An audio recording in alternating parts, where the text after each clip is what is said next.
Starting. I think, are we, yes, we are live. Okay, so I always forget who it is. So after a little technical difficulty to go from one building to the other, I have made it back over with the absolutely beautiful Cris Sardina. So she's my first. I wish I could say the same. Because we go back to HINAC3. Yes. Literally, you want to tell a story about walking across the grass? Oh my gosh, I heard Ken's story. And it affected me so much to see his face, and when he told his story, it melted my heart, and it also made me fall in love with him. That, you know, here's a man dedicated to his life in the military, and they completely just screwed him over a diagnosis. And, you know, he lost everything. And the thing that you love the most gets taken away from you. And to see him fight back and just say, no, I'm not going to stand for this. I just gained so much respect for him. So I saw him walking across the campus, and I ran up to him, and I just started crying. I said, man, your story just affected me so much. And, you know, how I'll stand with you forever, and I still do. Absolutely, every day. And I'm so happy I got to know him, and he's a wonderful advocate, and he's a wonderful man and a wonderful person, and I'm really lucky to know him and stand beside him in his fight. And he stands with sex worker rights. Absolutely, absolutely. So that's the end of the show. So Love it. No, yeah, no. HINAC3. Absolutely. So I mean, other than having you as you were the first advocates I met outside of my network at Grinnell, and here we are, 6 years later. HINAC3, 39 states, 5 international countries. We've had successes since Grinnell, big successes. Bigger challenges, but we've had bigger challenges, steady stream of challenges for sex workers. Yeah, you know, you just don't understand the way it all comes together, that HIV is what brought us together.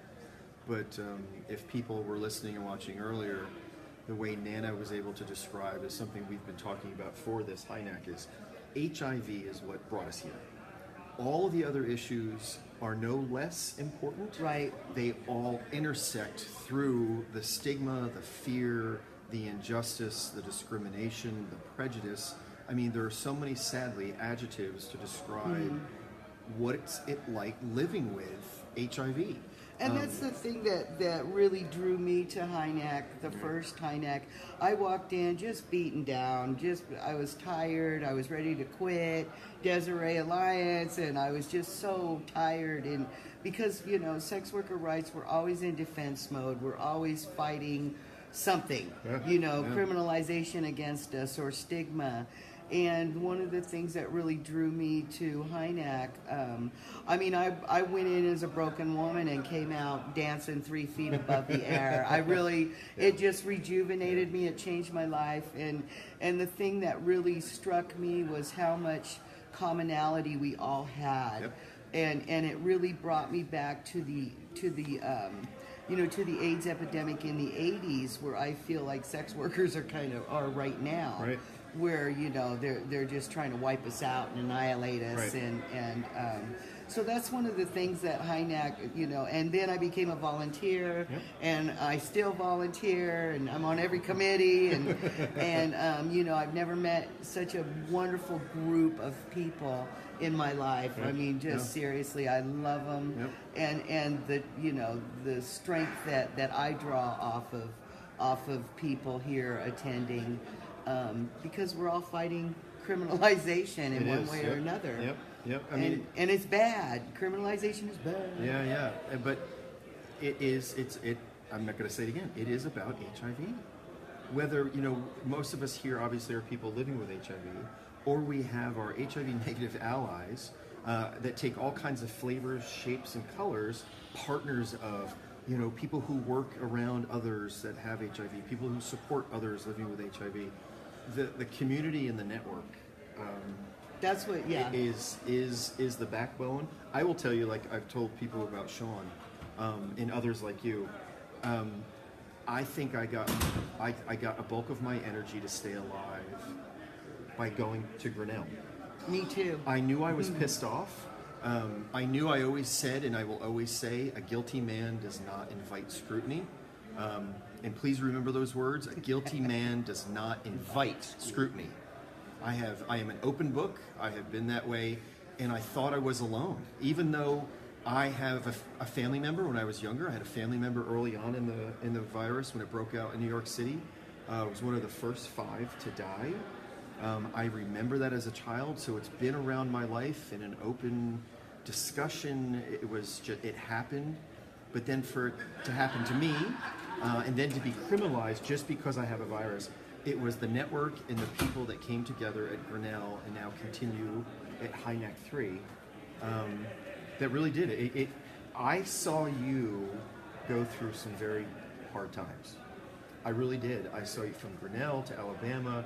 You were wanting to keep your network together, and it's so neat to hear you say this now, and you look fantastic. Oh, thank you. You have an energy, and it's really neat to hear that maybe it was, us being together. And that's the thing is, I think because even in the HIV movement, sex workers were kind of, we just don't, we've worked this hard, and we don't necessarily want you full on in with us. I felt that way is because, and I understood that, but at the same time, it's time. It's time. It's time. Absolutely. And that's one of the things that I stressed at Grinnell.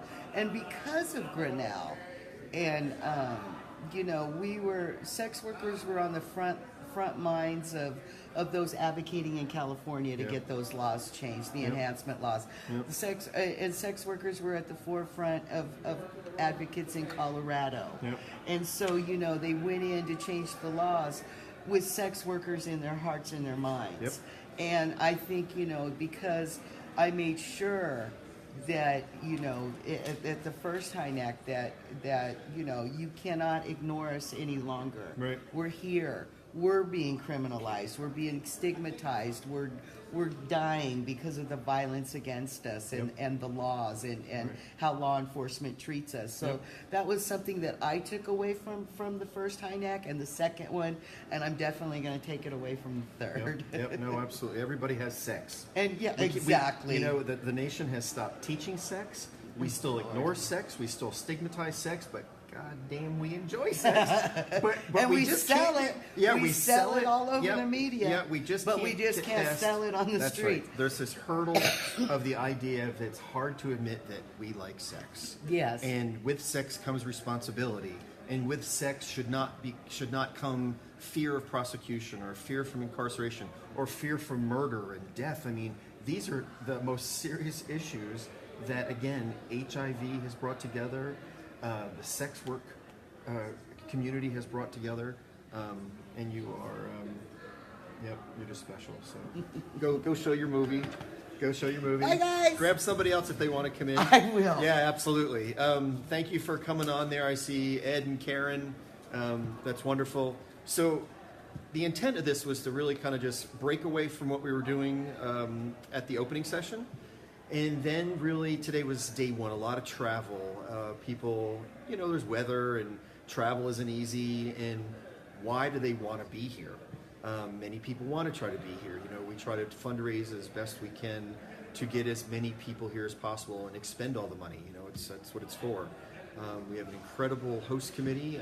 I will do my own shout out and thanks to Carrie and to the university. We're here at Indiana University, Purdue, University of Indianapolis.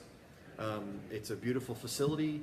It's beautiful grounds. It's it's the Midwest. They have their own challenges, and they have an incredible coalition that came together because of what was started with HIV is Not a Crime and the first conference at Grinnell in Iowa.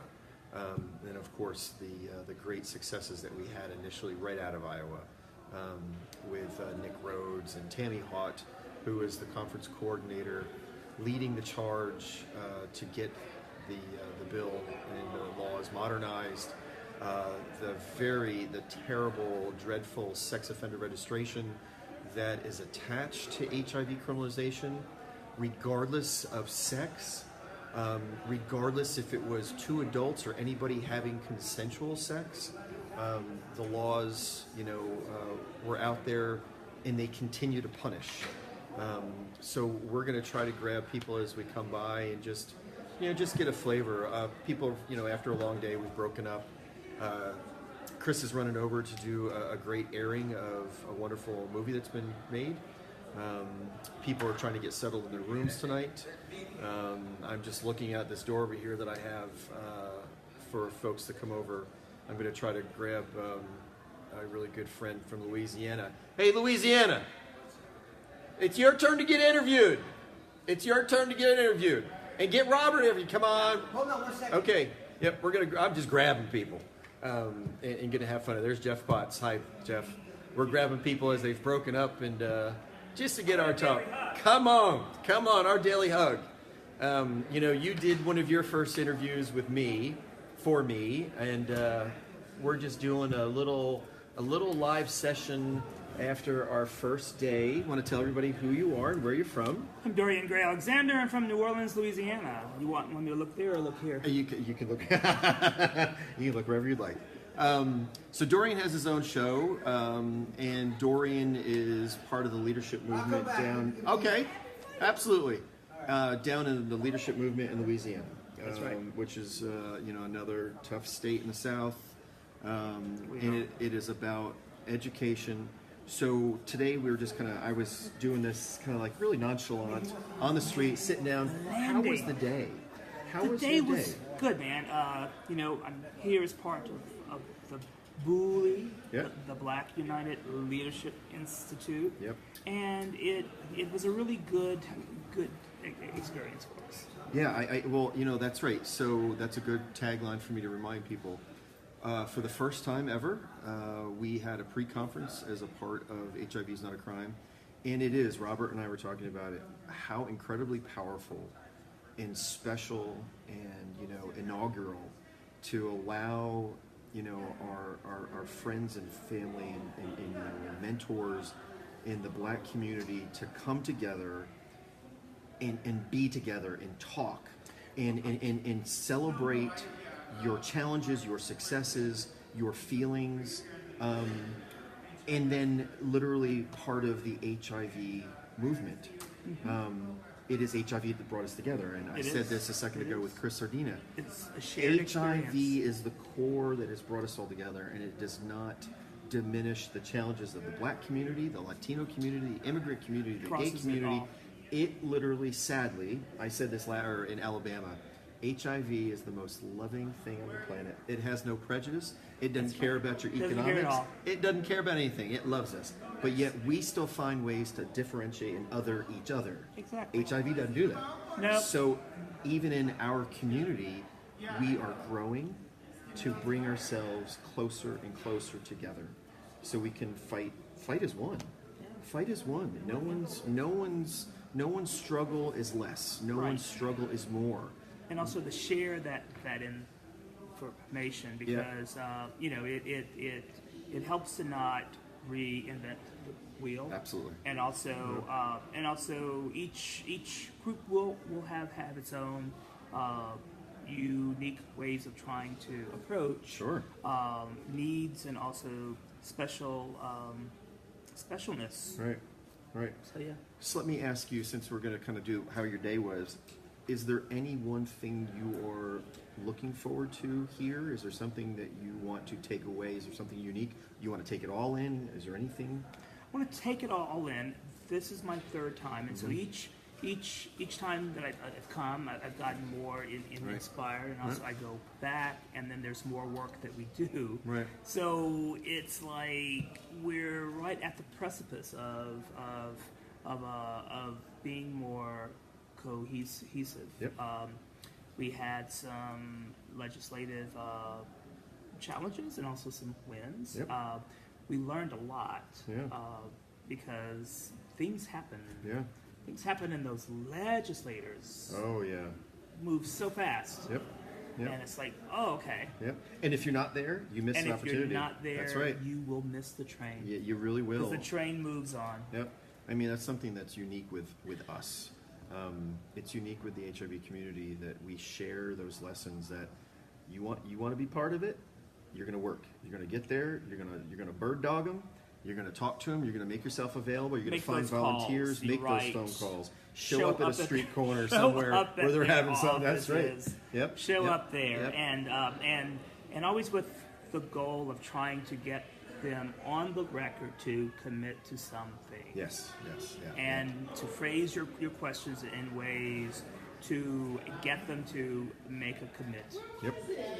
No, it really is. But they're shrewd. Yeah, no, they really can be. Amazingly shrewd. Yeah. I tell you what, it's really funny as I'm thinking about, we have 39 states, and we are tracking, and we always have over recent years, the way that the virus has really, really hit the South. It has. And I mean, the maps I'll show it from Florida up to Virginia, across to Texas. Yep. And the experiences of the other states who have had successes, this really is one of the only places you come together and you can talk and hear, and like you just said a second ago, don't reinvent the wheel. But you need to know how that wheel turns in Louisiana. Exactly it may not have turned the same way for Tammy Hawk in Iowa. But Iowa, she had Colorado, that's California, right. But there are probably unique pieces that we try to teach here to the new states that are just coming together. A state like Louisiana, who is kind of collated, and you've got your feet on the ground, but you're still finding your way. Yeah, but this is really what this has turned into. It has turned into a celebration, but it really has turned into why we named it a training academy in Alabama. Training Academy 3. Yep, Grinnell was the gathering that we recognized each other. Alabama was the first time we called ourselves and recognized it was a training academy. We kind of defined what we did, and now here we are in Indiana, training each other, sharing with each other. Thank you, man. Yeah, no, absolutely. Well then, great. Absolutely, love you. See you soon. Okay. Who's next? Come on, Eric, come on.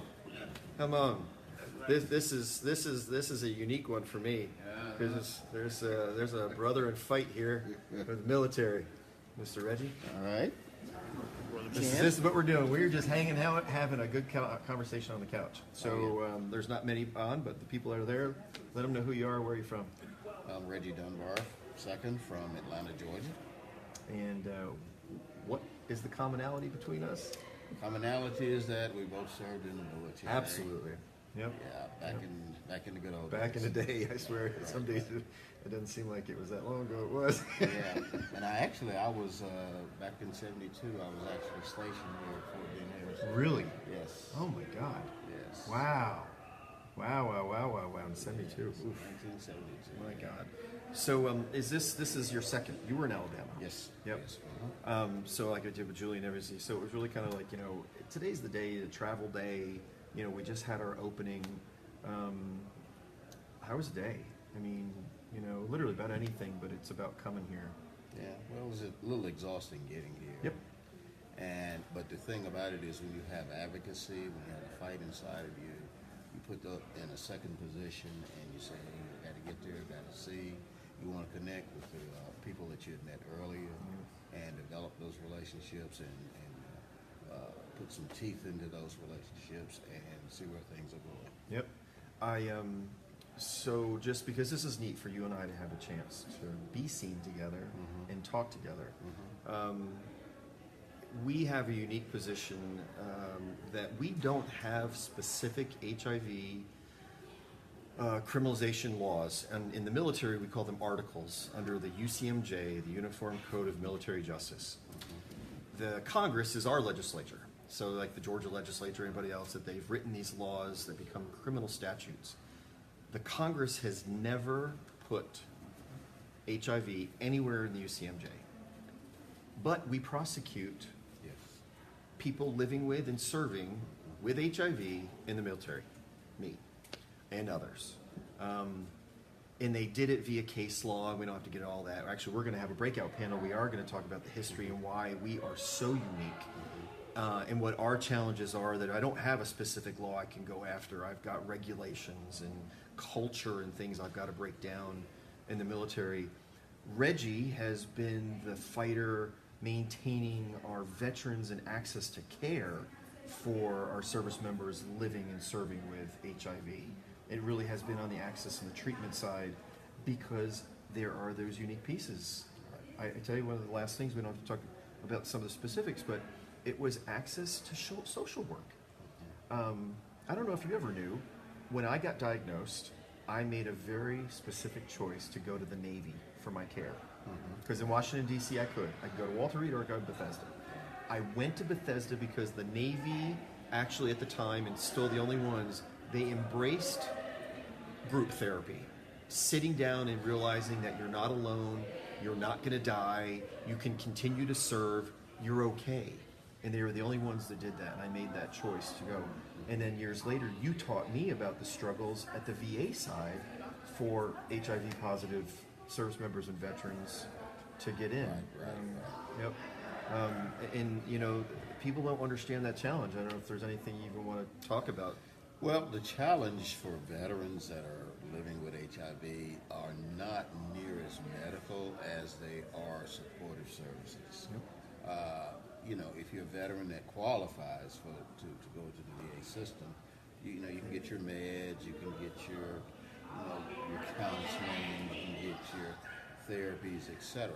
But there's that supportive side that's really missing when it comes to housing, when it comes to nutrition, when it comes to transportation, those life skills and life things that we all have to have as human beings. Sure. And that actually for a lot of veterans, that's really more of a need than the medical portion. Wow. Oh, wow. Because, you know, veterans, you know, we've been in the military, so we know how to survive. Right. And so once you've come out and you're back into the general community, you know, it's not so much of a, medical thing. It's, how do I get my housing? Is my housing safe and secure? Right. How do I move from point A to point B? Because no one lives on an island. Right. How do I get my nutrition and make sure that what I'm eating is enough calories and dietary, etc. So it's those kind of things that really mess up our heads. And then many veterans have family members. We used to call them dependents back in the early days. Yep. Right. And so many of us with the where you can marry whoever you want to marry, that's another issue. Yep. You know, how do you take care of your spouse? What about PrEP, et cetera, et cetera? So there's a whole lot of issues that go along with that are not necessarily a priority for the VAMC, which is the VA Medical Centers, and the VABC, which is the Veteran Benefit Center. That's right. And two different animals. Two different animals. Yep. Yeah, no, we have some complications, and it's just one more example of what and who the advocates are, and you know your niche. But again, HIV is the core, and then you see all the, sadly, you know, the weaknesses, whether it's in support, behavioral support, medical support, just continuum of care, as the World Health Organization has like to call it. We really have challenges, and of course we're here about the criminalization, but that's just the tip of the iceberg. But a very cruel tip of the iceberg. No, thanks. All right. I appreciate you, guy. Absolutely. All right. Absolutely.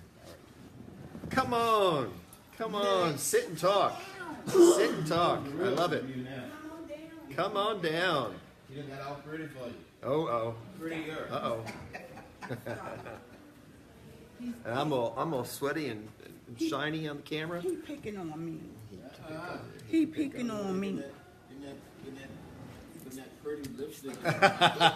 It looks good on camera too. Look at that lipstick. He's picking on me. There you go. So, like we did, let everybody know who you are. Where are you from? I'm Michelle Harris, and I currently reside in Fort Wayne, Indiana. Yep. Oh, so we got a local. That's right. I forgot you're from Indiana. Fort Wayne, 2 hours Why do I away. think you're from Missouri? I don't know. I don't know either, but that's great because I don't want Carrie. Carrie's been talking all over the place. So got another Indiana person. Yes. Is this were you in Alabama? Nope. No. So is this your first? This is my first HINAC, and I also had the opportunity to be here for the bully. Oh, that's right. You were here for Bully too. Yes. Oh, so that's the best question. Because you were here for the pre-conference. First, so why did you come? It's needed. I first Well, I've been living with HIV for 17 years now. 10 years that I was unaware of. And I died on a table twice. Oh, good Lord. And I knew that I was living for a reason, but it took me a while to figure out what that reason was. And I kept saying, there's got to be a reason that I'm still here. So I need to figure out what that reason was. So after the pity party that I had for myself for about 2 years, I figured it out. I said, I need to help others learn how not to live with HIV, and I need to help others to learn to get tested. So this time last year is when I met Dr. Carrie Foote and I met Mark Hughes. Oh, wow. And they have become my mentors. Wow. And they have changed my life. Yeah, it's a pretty gathering. Yes. And so I am trying to learn all that I can to do all that I can, because there is a lot to do. No, I was going to say, you better be prepared. Yes. You're going to get a lot. There is a lot to do, a lot of work to do on everyone's part. And a lot of people don't want to say the word HIV or AIDS. They don't see us as being individuals. Sometimes our family doesn't want to see us as being individuals. But we're stronger than that. Yep. And we have a huge family of support with each other. And we believe in each other. And the more we are denied access, the harder we push. Yeah. And that's the way it's just got to be. Yeah. Because if it was easy, it wouldn't exist. Right. So this is a challenge that I face. This is a challenge that I'm up to. And all I can do is do my best and pass the baton to someone else when there's nothing else that I can do. Can I let me ask you, so we just came out of the opening session. Do you have a different perspective of how big your family is now? Oh, yes. Oh, yes. Isn't it something? It is. And being able to actually meet so many people that I have grown to know and love in the different groups that I'm in, and actually see them face to face, hug them, and just embrace the love, and know that there is no separation. Nope. There's no separation of anything. Right. You know, we are not seeing color. We are just seeing we are all brothers and sisters, and that's how I refer to us. That's awesome. As brothers and sisters. Absolutely. You know, because that's what we are. Yep. That's what's bonding us together. That's right. So we have to continue to, you know, do what we can to make people aware of what's going on around us. Yep. And there's no need to be ashamed of us. I'm not going to tell you it's like the cold or flu. No, it's not. It's not.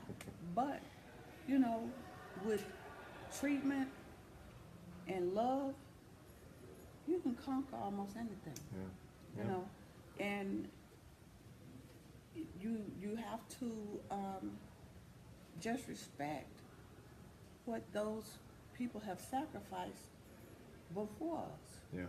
You know, Yeah. The people that lived in the early 70s and 80s, those serious long-term survivors, and what they went through, you know, and various people that are no longer here, you know, what they went through. You know, that's something to think about. And you cannot forget about those people. You know, you cannot forget about those people. That's a unique piece about what they reiterated. You know, if you have somebody either that can't be here or that we've lost, you know, since last time we were together, and if it's new, somebody you lost, you know, this is a space where we get to say their name. We get to say their name. We want to say their name. We will say their name, and we will bring them here with us while we teach each other, while we hug each other, while we learn from each other. Absolutely. You know, so that everybody gets sent home better than when you showed up. Absolutely. Hopefully knowing a little bit more.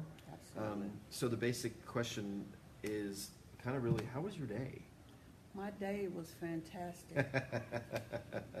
And the person's name that I want to say, he's a childhood friend of mine.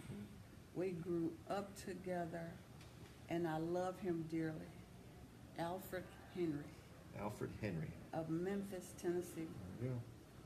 I love him dearly. Yep. That's This neat. is for you, Alfred. That's This awesome. is for you. I love it. I love you. Oh, I love it. Yeah. I love it. So- That's neat. I'm so glad you're here, especially on your first Yes, one. Absolutely. Absolutely. Thank Oh you. my God. Thank you for having me. I Yeah, appreciate no, you. yeah, no, we're going to do, I'm just trying to get a feel of, you know, today is a busy day It because a lot is. of travel and this first one and like right now, Yes. people are probably just tired.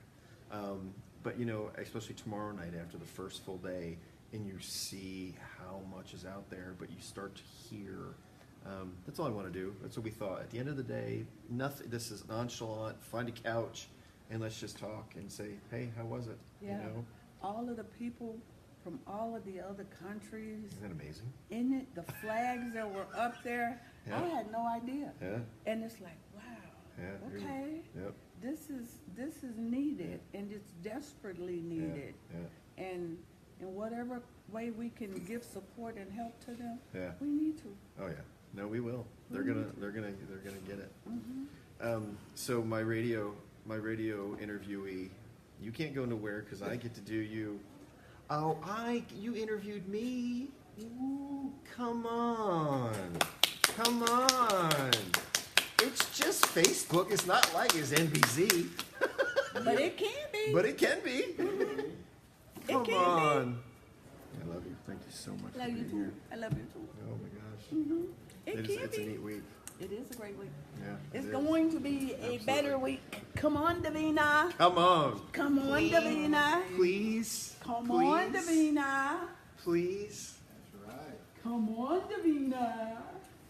Isn't it fun to put the shoe on the other foot? We love you, Davina. We love you, Yes. Davina. Yes. Yes. How beautiful.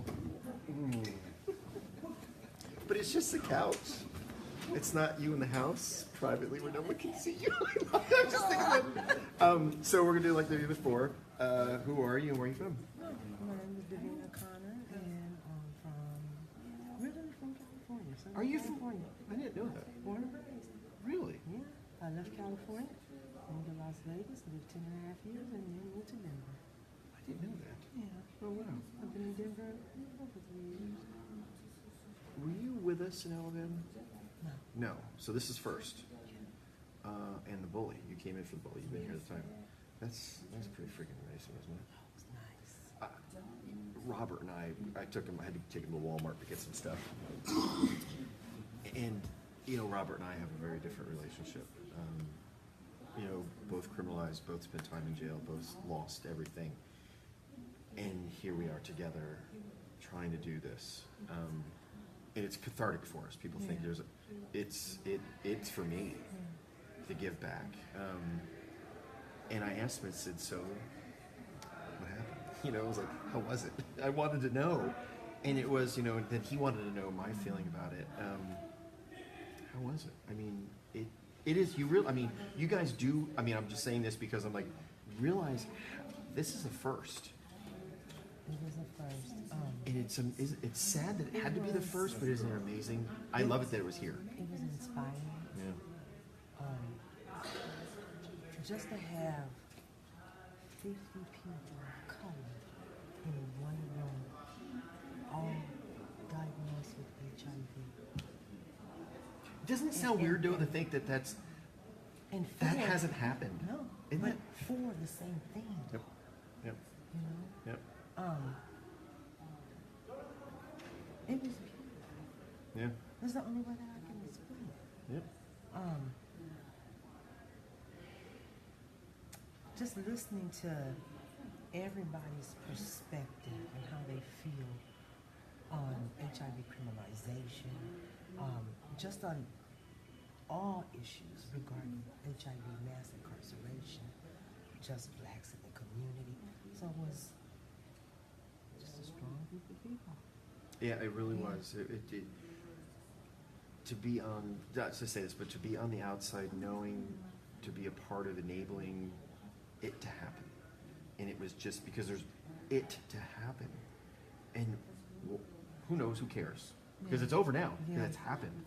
And we know we can do it, and there's a need for it. People don't understand this concept of networking. And that you would think going, like you just said, 50 people of color with HIV together in one room. I mean, it's like, wait, that's not happened before? And of course, I'm sure. Wait, now, of course, I'm sure there's more. Yes. But in that room, there was 50. And it was needed. Needed. It was much needed. Yeah, that's. Yep. Yep. And it really, it doesn't matter why it hadn't happened. Because now it's happening. Now it's happening. So now no one can say that, oh, we can't do that. It's going to happen again. It's going to happen again. And again. It is. It really is. HIV is the bond. I keep saying it. I will always say it because that's how I have always felt. Obviously, Alabama, we had some, there were some rough issues. If you were, Alabama, and I think it was right before the election, and some terrible things were happening or being brought to the surface. We heard it.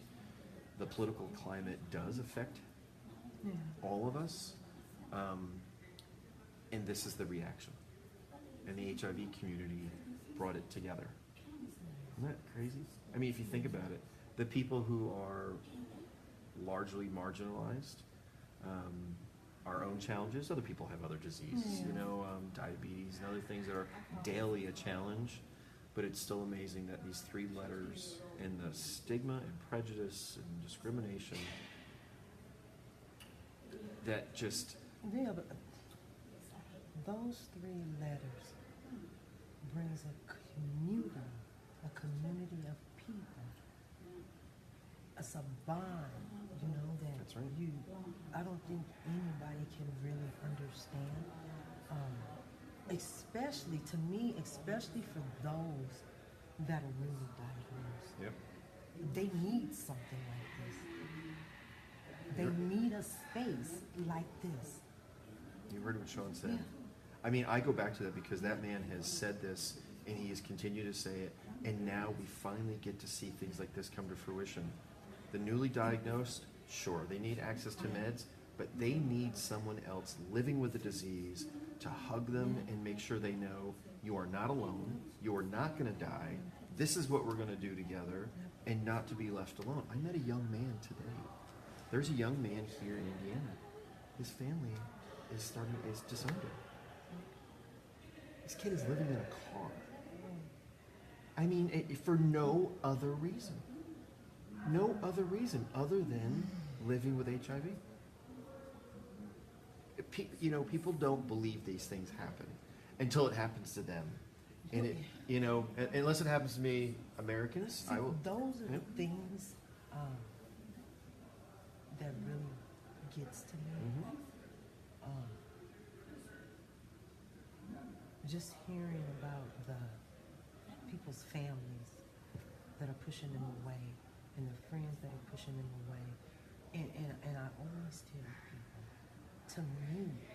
to me, from what I've learned and what I've seen, it's a lot of people in the black community that push their children away because they're gay. So, like you said, he's sleeping in his car. But I don't know his nationality. I don't know what race he is. But it's hurtful. And I think as I keep going year after year with my advocacy gears more towards stigma. Yep. Yep. Yep. It gears more towards stigma. Yeah, I mean, you've seen it. We're both social media people. People finally have started to truly admit it and say it. Yeah. The stigma is more deadly than the virus. It is. Isn't it sad? Because the stigma's a choice. It's The hurtful. stigma's a choice. Someone makes a choice to be evil and mean and hateful and ignorant. And it's just, it really is something. And Yeah. that's what this group brings together. But you know what? I always say it's the stigma, Ken, but it's also the self-stigma. Oh yeah. I think a lot of people diagnosed with HIV don't realize that they're self-stigmatizing themselves, but it's because they're so worried about what society Yep. thinks about That's them. right. Yep. Yep. So they stigmatize against themselves. Yes. Yeah. Those So- outside environmental things. Yep. It's tough. It is. It's tough. Yep. It was tough. I'm telling you, 5 years ago. 5 years ago. Yeah. 5 years ago, I don't think I would have worn this T-shirt. I wore one in the airport. And I would love to have seen the faces that turned. And I told Kevin Maloney from Rise Up to HIV, Yep. I said, you should have See? seen people's faces. Yeah. Yeah. No, this is that. You know, there's no shame.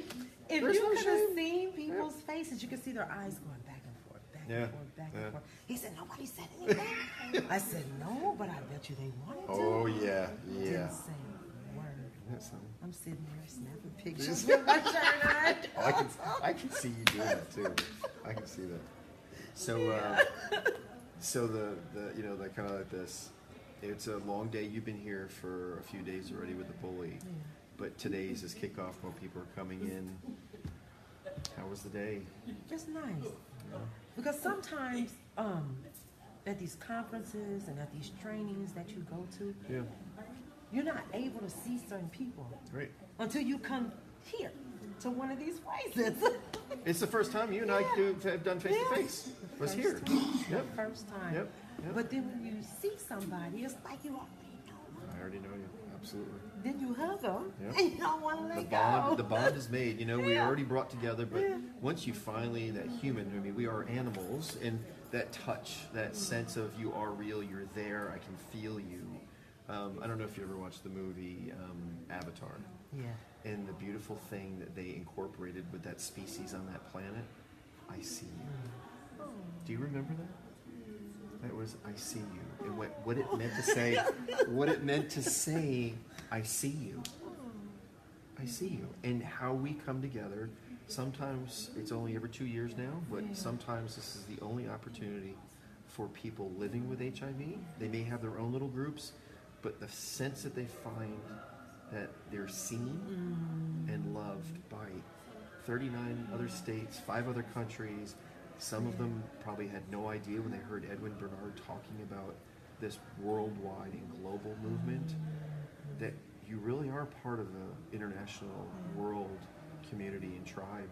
We are all, it's all HIV. It's all HIV, yeah. I love you. Oh God, I'm so glad you're finally here and I get to see you. All right. So that's going to be my end because they're just going to do it for an hour or so. Thank you for being on there. I see Ed Barron's still on there, and Edward Bernard is watching. See, I did it, Edwin. We did it, and we had a nice night. So I will see everybody tomorrow after our first full day. Have a great night, and good night from Indiana. Bye. Good night.